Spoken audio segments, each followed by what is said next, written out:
1 Minute Movie Reviews, Labyrinth 1986. Where you go with a head like that?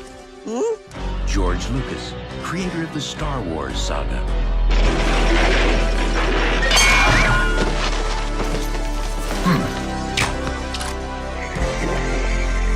And one of the most innovative forces in modern entertainment, David Bowie. Young teenager Sarah is at a crossroads in her life, still clutching to her teddy bears and fairy tales, but also craving her independence and womanhood.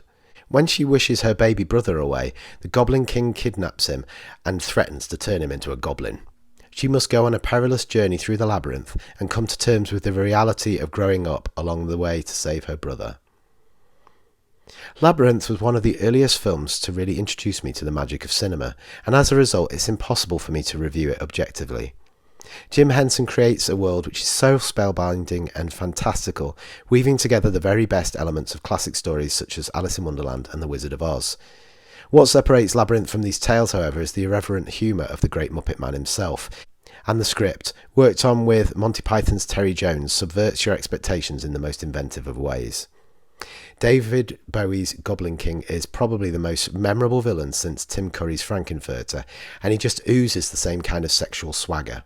This makes for a few more questionable moments with the character played by a 14-year-old Jennifer Connelly examining her first confusing feelings of lust towards the 39-year-old Bowie. But as with all the themes of the film, the perplexities of sexual awakening is based on Sarah's development towards adulthood, with the usual crushes on pop stars that this brings. Hearing the much older Goblin King being seductive is less acceptable, however, and this is one of the main issues newcomers to the film will no doubt have with Labyrinth.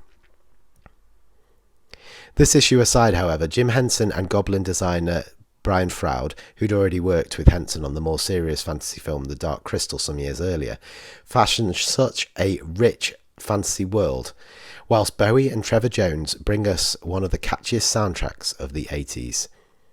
Labyrinth is essential watching for any fan of classic family fantasy films, and for me it has to be a 5 out of 5 star film.